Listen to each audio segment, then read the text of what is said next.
É o seguinte, a gente tem assistido, tem visto muitas entrevistas do senhor fazendo alguns contrapontos em relação ao que nós estamos assistindo em todo o Brasil, que nós estamos vendo em termos de isolamento social, distanciamento social, que é o termo até que o senhor ressalta em algumas entrevistas. Explica para o nosso ouvinte o que seria, na sua visão, esse distanciamento social.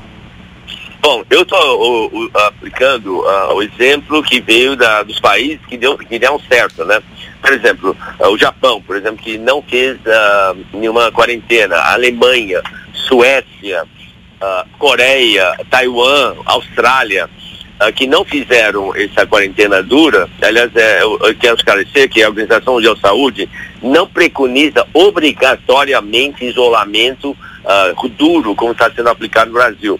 Ele fala assim, tem que ter feito algum tipo de isolamento entre as pessoas para não disseminar o vírus. Aliás, isso é verdade para qualquer infecção. Então, o que é isolamento? Olha, distanciamento vertical, ou então intervenção vertical, que é a mesma coisa.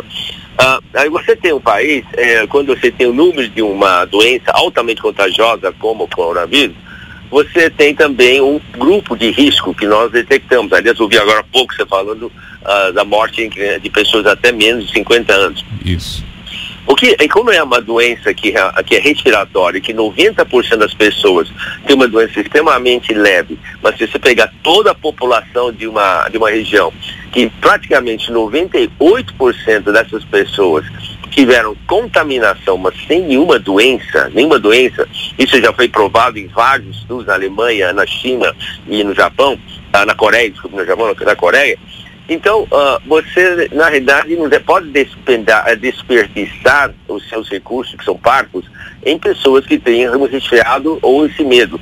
Você deve focar justamente na população de risco de morrer, que são justamente as pessoas ou de idade ou tem alguma doença concomitante que leva a agravamento da doença. Então, pessoas com obesidade, hipertensão, problema cardíaco, diabetes e assim por diante. Aí você faz o quê? Você enfoca nessas pessoas e você então diminui a mortalidade e a letalidade. Enquanto que as pessoas que vão ter essa doença não têm sintomas graves ou têm sintomas levíssimos, eles vão fazer o corpo que é necessário para fazer anticorpos, aliás, palavra, os anticorpos, para você começar a diminuir as incidências da doença. E, Fernando, você sabe muito bem que eu sempre apresento aquele cone, né? Sim. Aquele cone que sobe, chega um pico e depois cai. Então, pode ser uma Monte Everest super alto, ou pode ser a colina do seu bairro, dependendo do número total de casos. Felizmente, o Brasil está nessa colinazinha, né, da sua cidade. Por quê? Porque o número total de casos que nós temos, apesar de ser 22 mil casos e um pouco mais que 1.200 mortes, em 6 semanas praticamente, nós entramos na 6ª semana, desde que foi declarado a epidemia no Brasil e foram tomadas essas medidas mais duras, não se compara com os Estados Unidos, que tem 300 mil casos, não se compara com a Itália, que tem 180 mil casos, e mais de 20 mil mortes, 1.200, quer dizer, realmente morte é importante, não tem dúvida, é sofrimento, eu lido com isso todo dia, mas não justifica essa quarentena dura que está fazendo com que o resto da população sofra, e o Brasil não produz nada. Você vê, os países que não pararam, Alemanha, Suécia, Holanda, Japão, Coreia, Taiwan, Austrália, continuam produzindo e trabalhando. Aliás, a própria China não parou, ele só parou uma província. Então é por causa que a China pode fornecer bilhões de máscaras para todo mundo, pode fornecer centenas ou milhares de respiradores para todo mundo. Se eles tivessem parado com o Brasil, não estaria produzindo tudo isso. Então, essa quarentena burra, Fernando, como disse o Fernando Mesquita, essa quarentena burra, está destruindo a fibra na sociedade, o relacionamento entre as pessoas e, principalmente, levando o Brasil a uma crise que vai levar anos para recuperar. Ô, doutor, mas aqui, pelo menos aqui em Londrina, se justifica, as autoridades justificam esse isolamento. Aqui não é lockdown, né? Aqui nós temos supermercados, farmácias, postos de combustíveis funcionando, mas é o medo das autoridades, é o número de leitos não dar conta de uma eventual demanda que cresça por conta de uma abertura geral. O senhor não acha que nós temos um número limitado de leitos para atender esses pacientes e aí sim nós poderíamos ter um colapso no atendimento, doutor? Pois é, isso é verdade, Fernando, mas se você vê que vários estados e cidades aprovaram e estão fazendo o lockdown, tá certo? São Paulo é um desses, né? Rio de Janeiro é esse, etc. E, no entanto, eu estou aqui nessa cidade, eu sou da capital de São Paulo, que provavelmente é a cidade com o maior número de casos. Sim. E até ontem, apenas 2/3 dos nossos leitos estavam ocupados, tá certo? E dos leitos totais.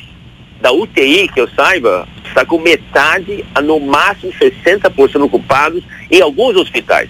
Os grandes hospitais famosos, né, Einstein, Sírio, mesmo o Prevent Senior, está com excesso de vagas de UTI, entende? Então, o que está acontecendo? Não está essa tragédia toda que justifique que o país todo seja sujeito a um lockdown tão forte que paralise o país. Nossos déficits vai ser muito grande e medo da população. Agora, se Londrina está com déficit, nós vamos parar para ver. Agora, então deve ser, essa aplicação deve ser regionalizada. Sim. Entende? Por exemplo, a Amazônia está com déficit de leite, mas também, pelo amor de Deus, né, eles não aplicaram, não investiram em saneamento na sua saúde. Sim. Mas você vê Rio de Janeiro, São Paulo, mesmo eu acredito que você, apesar do risco, do medo, Fernando, realmente ocupou todos esses leitos que vocês têm? Não. Provavelmente não. Eles estão trabalhando com essa margem, né, para não deixar chegar no ponto crítico. Nós temos, por exemplo, uma unidade que foi criada como uma espécie de hospital de atendimento de referência, que é uma UPA, né, uma unidade de pronto atendimento. No começo, ela teve uma certa movimentação, agora você passa lá, não tem ninguém. Né? Não tem ninguém lá, porque as pessoas realmente não estão apresentando sintomas. Nossos números são relativamente baixos, né? Desde o começo da pandemia até agora, nós tivemos só 72 casos, né?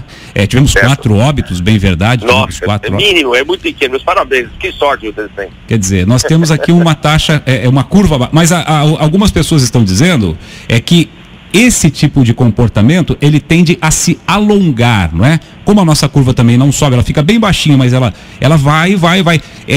Essa tese também faz sentido para o senhor? Quer dizer, segurar assim, ela vai mais longe também? Não, Fernando, não faz sentido para o Brasil por 3 motivos, se eu puder ver. Em primeiro lugar, então você falou assim, você teve 4 óbitos e 72 casos. E por que o resto da população que está em quarentena? Quarentena só deve aplicar para as pessoas que estão doentes e não para pessoas que estão sadias, concorda? Então, por que o resto da população tem que sofrer perdas financeiras, falta de contato social, sofrimento de medo e pânico que leva a doenças psicossomáticas e agravamento das doenças pré-existentes, tensão familiar, violência doméstica, por causa de um medo sem justificativa concreta. Então, eu não consigo entender isso, entende? Eu só vejo isso como um motivo de ganho. Alguém fez alguma coisa para dengue aí, da mesma proporção que fez para coronavírus? Dengue. Alguém fez alguma coisa para femicídio com a mesma intensidade que estão fazendo agora? Fecharam as lojas por causa disso? Acho que não, né? Não. Tá certo. Doutor, então, outra coisa, rapidamente, que você falou, é o seguinte, nosso caso de atendimento aqui é que realmente eu acho que o país está sofrendo uma situação totalmente inusitada e que não justifique tudo isso. Eu esqueci um pouquinho a pergunta que você fez, desculpe. Se a curva vai continuar baixa e ela vai se estender. Isso é fictício, pelo seguinte, toda doença infecciosa tem uma subida e uma descida, nós já falamos disso. A base dela é mais ou menos 12 semanas. Quando é altamente infecciosa, é de 10 a 12 semanas. Quando ele é pouco infecciosa, por exemplo, ebola, essas coisas, então ele é mais longa, 24 meses ou mais, etc., porque infecta menos, etc. Vamos assim, é dessa maneira. Então, se você alongar essa curva artificialmente através de quarentena, aliás, é burrice, é bobagem para uma cidade como Londrina, você vai empurrar sua cidade, essas doenças, para o inverno.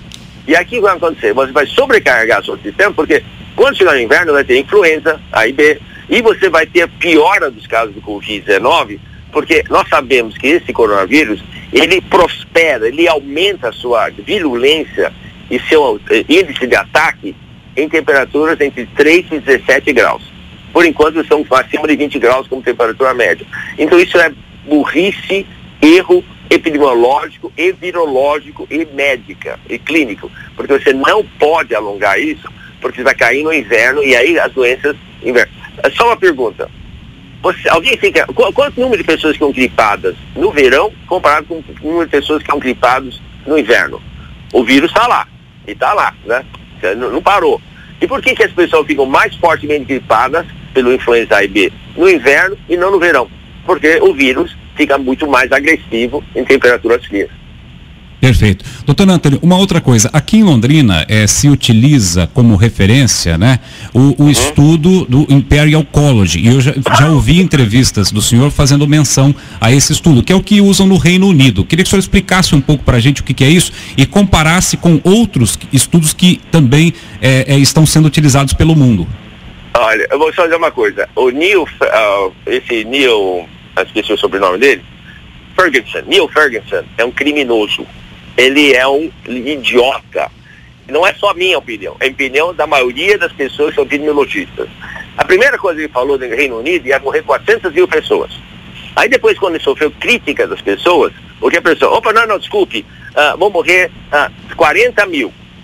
E depois fala assim, na realidade, eu acho que vai morrer mais, sim, sem brincadeira, isso há 3, 4 semanas atrás, vai morrer, acho que em torno de 30 mil. Mas uma ressalva, desses 30 mil que vão morrer na Grã-Bretanha, quase 50% vão morrer até o fim do ano de qualquer jeito. Foi a explicação dele quando ele foi pressionado dos seus pares na Inglaterra. Ele falou a mesma coisa no Brasil, se não tiver uma quarentena dura, vão morrer 520 mil brasileiros idosos. Obviamente isso criou um pânico, né? Para quem quisesse acreditá-lo. Olha, se nós estamos agora com 1.200, 1.300 óbitos em quase no metade, ou estando exatamente na metade da pandemia que é agora, vamos chegar a 525 mil? Como? Não tem como mais. Tudo. Não é fácil. Você tem, sabe o que é 525 mil mortes, Fernando? Você tem que lotar 300 Boeing 777, que é 250 pessoas em cada um, e jogar todos no oceano de uma única vez. É tão factível. Então as pessoas pegam o que ele fala, mas não analisam os dados. Quando analisaram os dados, aí falam, aí ele retratou na Inglaterra. Para o Brasil, que não faz tanto faz, ele não retratou nada porque acha que o Brasil não merece. Mas ele foi questionado por todo mundo e ele ficou quieto. O que eu prefiro usar são dados concretos de morte, Fernando, que é muito mais importante. Então, eu tenho uma gráfica aqui do CDC da Europa, infelizmente não dá para passar para vocês, mas se vocês olharem nesse gráfico, vocês podem colocar no CDC Europa, né? E ele mostra a curva de mortes no Brasil comparado com todos os países. O Brasil está rastejando lá embaixo, quer dizer, no bom sentido, né? Porque quase não sobe. Sim. Ele está no mesmo nível que a Turquia e a Alemanha, lá embaixo, tá certo? Que, na realidade, é praticamente, olha aqui, estou aqui abrindo o gráfico. Esse é do dia 13, o dado é de dia 13 de abril, ou seja, anteontem, tá certo? De ontem. O mais baixo, o mais baixo o Brasil, tá certo? O segundo mais baixo é a Turquia, que não fez também quarentena. E a terceira é a mais baixa, a Alemanha. Comparativo próximo, então o Brasil está com mortes diários, 100 casos mortes diários. A Itália está com 500, agora, né? Porque teve 900 e pouco diários. E o mais forte agora, no momento, é Estados Unidos. Ou seja, nós estamos lá embaixo, tá certo? Junto com Turquia e Alemanha, que não fizeram quarentena, e que tiveram muito mais casos, porque estão no hemisfério norte, né? Que justamente por causa do inverno. Então, o que acontece? Esses dados são dados concretos, reais, e não dados estimados por um louco como Neil Ferguson. Ele, aliás, perdeu totalmente a credibilidade dele, agora está quietinho, sentado lá, etc. Ele que adotou, fez com que a Inglaterra tivesse fechamento. Esse é um bom sinal, porque é um bom resultado, porque realmente a Inglaterra estourou. Mas por quê? Porque está no hemisfério norte, justamente na temperatura mais propícia para a disseminação do Covid-19. Tá certo. Doutor Antônio, só para a gente então encerrar esse bate-papo, o senhor acha que nós já estamos, olhando para os números do Brasil, nós já estamos no início da queda? Numa forma geral, já estamos no início da queda e caminhando para as semanas finais dessa pandemia? Sim, como eu disse, todo cone é simétrico, né? Os lados são iguais, certo? Então, nós estamos chegando no ápice, ou já estamos no ápice. Segundo a análise que eu fiz do número de casos reportados pela Organização Mundial de Saúde, com dados do Ministério da Saúde, nós atingimos esse ápice entre dia 10 10, 11 de abril, certo? E agora nós estamos naquela arredondada do topo, né? Como eu disse, nós não temos um pico como o Monte Everest, nós temos uma colina. Então vamos ter mais ou menos poucos casos, né? 1.000 casos, 900 casos, e depois provavelmente essa próxima semana, agora já estamos entrando agora, ele vai começar a diminuir. E tomara que sim, porque nós temos que terminar, fazer essa base cair antes do fim do mês de maio. Só dado para você, Fernando, ontem, se alguém tiver curiosidade, procura os dados do CVE, né, é o Centro de Vigilância Epidemiológica do Estado de São Paulo. CVE. Do Estado de São Paulo. E aí você vai ver que nós já estamos, lá pelos dados deles, nós estamos em São Paulo, lá embaixo. Tá? Terminamos a curva, inclusive. Perfeito. Não sei se é verdadeiro ou não, mas é realmente otimista esse gráfico que eu vi ontem.